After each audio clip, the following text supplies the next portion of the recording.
आज हम मार्च 2024 के एमपीपीएससी करंट अफेयर्स को कवर करने वाले हैं।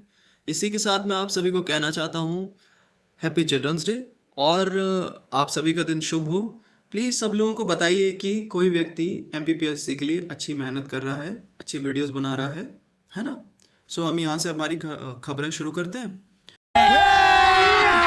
अभी मजा आएगा ना भिड़ो। लेपर्ड नंबर्स शो राइज 8%, ठीक है, from 2018 to 2022। So highest number of, हमारे लिए ये इंपॉर्टेंट है, the highest number of leopards were reported in MP 3907। Only 3 other states reported over 1000 animals such as Maharashtra, Karnataka, Tamil Nadu. Okay, तो आपने ये सुन लिया कि लेपर्ड्स का 8% राइज हुआ है। पहले एमपी में सबसे ज़्यादा है, फिर उसके बाद महाराष्ट्र में, फिर कर्नाटक में, तमिलनाडु में। ऐसे लिख लेना एमपी, फिर उसके बाद है ना एक इसको ग्रेटर देन का साइन लगा के लिख देना महाराष्ट्र। ओके, उसके बाद फिर ग्रेटर देन का साइन लगा के लिख देना कर्नाटक, ठीक है। उसके बाद ग्रेटर देन का साइन लगा के लिख देना तमिलनाडु। ओके, सो ये क्या है, ऐसे याद करोगे ना, पेपर में अगर आया तो आपको बहुत आसानी रहेगी कि कहाँ पे है। वो सेकंड पूछ सकता है, थर्ड पूछ सकता है, इससे ज़्यादा नहीं पूछता एमपीपीएससी। फिर एमपी के रतलाम के रिवायन गार्लिक को जीआई टैग मिला है, सिंपल एक लाइन का है। उसके बाद Madhya Pradesh queen on the wheel करके एक ये चलाया गया था tourism board, Madhya Pradesh tourism board ने queen on the wheel women biking tour चलाया था to promote tourism in the state और विमेन को एम्पावर करने के लिए। किस दिन पे चलाया था ये, किस दिन पे चलाया था? इंटरनेशनल विमेंस डे पे चलाया था, 8 मार्च को, जो 8 मार्च को आता है उसके लिए। सो इसमें आपका विमेन एम्पावरमेंट भी हो गया और आपका टूरिज्म भी हो गया। हाँ, इसको आप किस में लिख सकते हैं? इसको आप विमेन एम्पावरमेंट के एग्जाम्पल में यूपीएससी में भी लिख सकते हैं और एमपीपीएससी में भी लिख सकते हैं। तो इसलिए करंट अफेयर्स पढ़ना बहुत ज़रूरी होता है। इसी के साथ आप चैनल को प्लीज़ सब्सक्राइब करिए और वीडियो को लाइक करिए, लोगों को करिए। मेरी आप सभी से रिक्वेस्ट है, आगे बढ़ते हैं। सो हम यहाँ पे आ जाते हैं, Madhya Pradesh launches air ambulance. क्या इंपॉर्टेंट है इसमें? सबसे इम्पॉर्टेंट ये है कि PM Shri air ambulance service, ये क्या कहते हैं, Madhya Pradesh government has inaugurated a new mix aircraft for air ambulance, ठीक है, service known as PM Shri air ambulance service. So PM Shri air ambulance service के बारे में बात चल रही है। उसमें हमारे सीएम साहब ने उज्जैन रीजनल इंडस्ट्री कॉन्क्लेव से इस सर्विस को लॉन्च करा, एयर एम्बुलेंस को लॉन्च कर दिया। ओके, देखते हैं इससे कितना फ़ायदा होता है। सुनने में तो अच्छा ही लग रहा है। Madhya Pradesh to boost regional connectivity with 2 new airports, ministry of civil aviation MoCA has announce plans to develop Guna and Shivpuri airports in Madhya Pradesh under the UDAN scheme, उड़े देश के आम नागरिक। तो सबसे इंपॉर्टेंट चीज़ क्या है इसमें? उड़ान स्कीम याद रखनी है, उड़े देश के आम नागरिक। फिर मध्य प्रदेश सिविल एविएशन ने क्या अनाउंस करा है? 2 जगहों को डेवलप करने की बात है, गुना और शिवपुरी की, बस दैट्स इट। इतने बड़े पेज पे सब कुछ लिखना, फिर उसको एडिट करना, फिर हिंदी में भी बताना, थोड़ा टाइम लगता है, टफ हो जाता है, इसीलिए वीडियो को लाने में देर हो रही है। I was just preparing for unit number 7 also, unit number 9 also, and I was just thinking about the geography section also. So मुझे थोड़ा टाइम लग रहा है, उसके लिए I am very sorry. But जब भी वीडियोज़ आए प्लीज़ सब लोग वीडियोज़ को अपना प्यार दीजिए इसी तरह से। उसके बाद workshop on 21st livestock census in Madhya Pradesh. तो एक वर्कशॉप हुआ है, 21st लाइफ स्टॉक सेंसस हुआ है। हमें बस ये याद रखना है कौन से नंबर का सेंसस हुआ है, 21st लाइफ स्टॉक सेंसस हुआ है। Okay, department of animal husbandry and dairying. अब इसका जो ये जो डिपार्टमेंट है, इनके जो मिनिस्टर हैं, इनका मेरे को आप कमेंट में नाम बताइएगा। इसके बाद मिनिस्ट्री ऑफ फिशरीज़ के जो मिनिस्टर हैं हमारे, जो प्रतिनिधि होते हैं ना हर जगह के, हर डिपार्टमेंट के, उनका नाम बताइएगा। Department of animal husbandry and dairying का नाम बताइएगा और मंत्री का भी नाम बताइए, सचिव का भी नाम बताइए। मिनिस्ट्री ऑफ फिशरीज के मंत्री का भी नाम बताइए और सचिव का भी नाम बताइए, है ना, एमपी के, स्पेशली एमपी के। फिर animal husbandry and dairying organise a workshop count down pastoralist and their livestock in 21st livestock census in Indore Madhya Pradesh. तो ये 21st लाइफ स्टॉक कहाँ पे हुआ था? सेंसस इंदौर मध्य प्रदेश में हुआ था। सबसे इम्पॉर्टेंट चीज़ मैंने इसलिए नाम पूछे हैं क्योंकि ये नाम पता होने चाहिए। ओके, फिर road show in Stockholm. Stockholm कहाँ पे पड़ता है? स्वीडन में। तो मध्य प्रदेश टूरिज्म बोर्ड ने अनाउंस करा it's upcoming road show event tailored for the travel trade industry in Stockholm Sweden.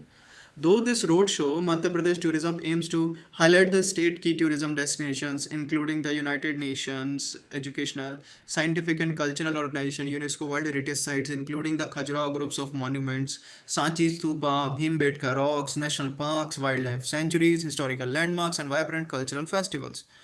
इस रोड शो में मध्य प्रदेश पर्यटन का उद्देश्य राज्य के प्रमुख पर्यटन स्थलों को उजागर करना, जिसमें यूनेस्को की वर्ल्ड हेरिटेज साइट्स आ जाएंगी, विश्व धरोहर जैसे खजुराहो है, सांची है, भीमबेटका है, हमारे यहाँ पे वन्य अभयारण्य है, तो उन सभी को यहाँ पे रोड शो में दिखाया जाएगा।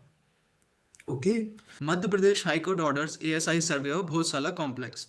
तो मध्य प्रदेश का हाई कोर्ट कहाँ पर है, आप मुझे ये बता दीजिएगा। एएसआई का फुल फॉर्म भी यहाँ पर लिखा हुआ है, वो भी याद कर लीजिएगा।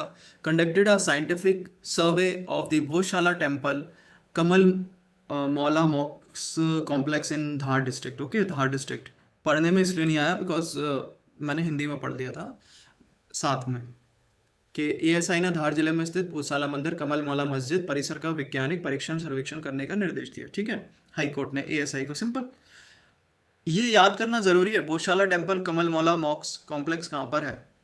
ठीक है, मस्जिद और टेम्पल एक साथ है और आप एकता में अनेकता की बात नहीं कर पाते हैं। Ministry of minority affairs approve project under पीएमजेवीके, प्रधानमंत्री जन विकास कार्यक्रम। ओके, तो मिनिस्ट्री ऑफ माइनॉरिटी अफेयर्स, देखिए मिनिस्ट्री ऑफ माइनॉरिटी अफेयर्स का नाम आया है। इनके जो भी मिनिस्टर हैं प्लीज़ उनका नाम ज़रूर देखिएगा, और सचिव हैं उनका भी नाम देखिएगा। उससे क्या होता है, आपको ये नॉलेज मिलती है। कल को आप डिपार्टमेंट्स में जाएंगे, जो डिप्टी कलेक्टर है वो तो एक नॉर्मल पोस्ट है, वो तो है ही, लेकिन उसके बाद आप सेक्रेटरी बनते हैं, आप प्रिंसिपल सेक्रेटरी भी बनते हैं, आप डिपार्टमेंटल सेक्रेटरी बनते हैं, आप जॉइंट सेक्रेटरी बनते हैं, स्टेट में बनते हैं। मैं यूपीएससी का भी बताने लगा था बीच में, तो ऐसे सेक्रेटरीज बनते हैं आप, तो फिर वो अच्छा लगता है। वो एक सीनियर पोस्ट होती है, वही अचीव करनी चाहिए इस एग्ज़ाम को क्लियर करने के बाद। प्रधानमंत्री जन विकास कार्यक्रम की बात हो रही है। Establishment of centre for Jain studies in Devi Ahilya Vishwavidyalaya. तो देखो, अल्पसंख्यक मामलों के मंत्रालय ने पीएमजेवीके योजना के तहत परियोजनाओं को मंजूरी दे दी है। ठीक है, परियोजनाएं मंजूरी दे दी है। अल्पसंख्यक मामलों के मंत्रालय ने देवी अहिल्या विश्वविद्यालय इंदौर परिसर में जैन अध्ययन केंद्र की स्थापना के लिए प्रधानमंत्री जन विकास कार्यक्रम योजना के तहत कुल अनुमानित लागत के साथ परियोजनाओं को मंजूरी दे दी है। 25 करोड़ की क्या कहते हैं एस्टिमेटेड कॉस्ट आई होगी, तो वो भी यहाँ पे लिखा हुआ है। सिंपल। 6 मध्य प्रदेश साइट्स, हेरिटेज साइट्स जो हैं included in tentative UNESCO list. Gwalior का किला है, ठीक है ना, हिस्टोरिकल ग्रुप ऑफ धमनार है, भोजेश्वर महादेव टेम्पल है, rock artifacts and rock art sites of Chambal valley है, खूनी भंडारा है, बुरहानपुर है, और गॉड मेमोरियल ऑफ रामनगर मंडला। ठीक है, तो ये सारी चीज़ें आप याद कर लीजिएगा, ये बहुत इंपॉर्टेंट है। 6 Madhya Pradesh heritage sites included in tentative UNESCO list. 2000 years later. इसी के साथ हम एमपीपीएससी का जो करंट अफेयर्स है उसको आगे देखते हैं। ASI excavates Gupta era sites in Madhya Pradesh to find relics. ये इंपॉर्टेंट खबर निकल के आती है, इसको आप ज़रूर नोट कर लीजिएगा। कहाँ कहाँ पे गुप्ता एरा के बारे में जो मतलब एएसआई ने निकाला है, खोज कर है, रेलिक्स निकले हैं वहाँ से। तो ये छोटी छोटी चीज़ें मैं आपको इसलिए बता रहा हूँ, अगर वो पूछता है, जैसे वो पन्ना डिस्ट्रिक्ट का बताएगा, देखो हिंदी में पढ़ते हैं। एएसआई ने अवशेष खोजने के लिए मध्य प्रदेश में गुप्तकालीन स्थल की खुदाई की। ओके, भारतीय पुरातत्व सर्वेक्षण एएसआई भारत के सबसे पुराने मंदिरों में से एक अवशेष खोजने और प्राचीन की स्थिति का अध्ययन करने के लिए मध्य प्रदेश के पन्ना जिले के नचना गांव में स्थल की खुदाई कर रहा है।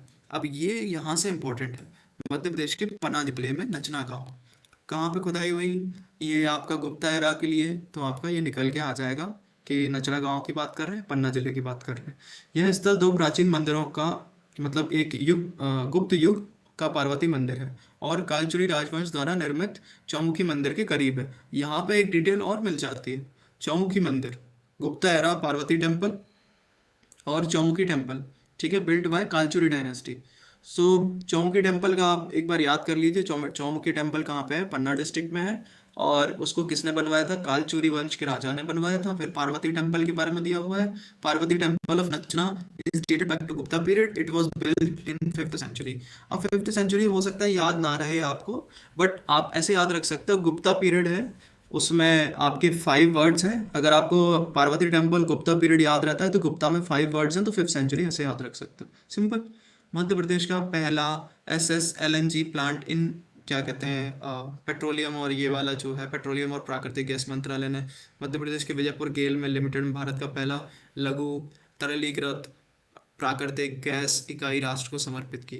सो आई थिंक गेल इंडिया जो लिमिटेड है उसी का है liquefied natural gas unit at GAIL India Madhya Pradesh Vijaypur. So I was in Guna, तो मुझे गेल में पहले से पता था कि विजयपुर गेल में एक फैक्ट्री है बस, तो इससे मैं ना बहुत आसानी से याद रख सकता हूँ, आप लोग भी याद रख लीजिएगा किसी तरीके से।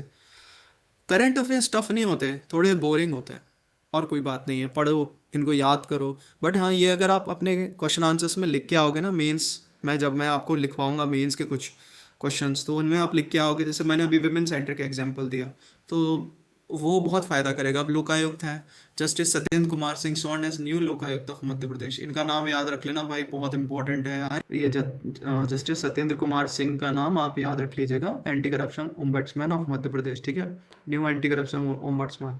अब ओम्बड्समैन क्या होता है ये आप है ना लक्ष्मीकांत से पढ़िए या फिर मुझे कमेंट सेक्शन में बताइए। Cooperative societies under ambit of RTIs for first time in Madhya Pradesh. In recent landmark order, a cooperative society in Madhya Pradesh involved in grain procurement and the operation of ration shops have been brought under the ambit of Right to Information Act 2005 with immediate effect. फिर ये उतनी काम की खबर नहीं है but cooperative societies को ला दिया गया, ये काम की खबर है। One state one health symposium organise in AIIMS Bhopal, तो संगोष्ठी का आयोजन कहाँ पे किया गया, वन स्टेट वन हेल्थ संगोष्ठी का आयोजन कहाँ पे किया गया, भोपाल में किया गया, एम्स भोपाल में किया गया। State Vaishnavi won gold in wushu star championship. Okay, so Madhya Pradesh की वैष्णवी ने वुशु स्टार चैंपियनशिप हुआ था, उसमें स्वर्ण पदक जीता है। ओके, अब ये डिफीटेड किस कैटेगरी में किया है उसने, 48 kg वेट की कैटेगरी में उसने डिफीट किया है। कहाँ से है ये शायद मैंने नहीं लिख पाया है, उसके लिए I am very sorry. Vaishnavi Tripathi इनका नाम है और आज चिल्ड्रंस डे है तो बहुत अच्छी बात है, उनको भी बधाई मेरी तरफ से। काफ़ी पहले जीती है बट मैंने दे दिया ऐसे। ओके, इसी के साथ मैं आप सभी को कहना चाहूँगा थैंक्स, ठीक है। मार्च हो गया, हम इसके बाद अप्रैल का डिस्कशन करेंगे। ओके, आप लोग मुझे गलत समझ रहे हैं, आपको गलत फहमी हो रहे हैं, आपको गलत फहमी हो रहे हैं, आपको गलत फहमी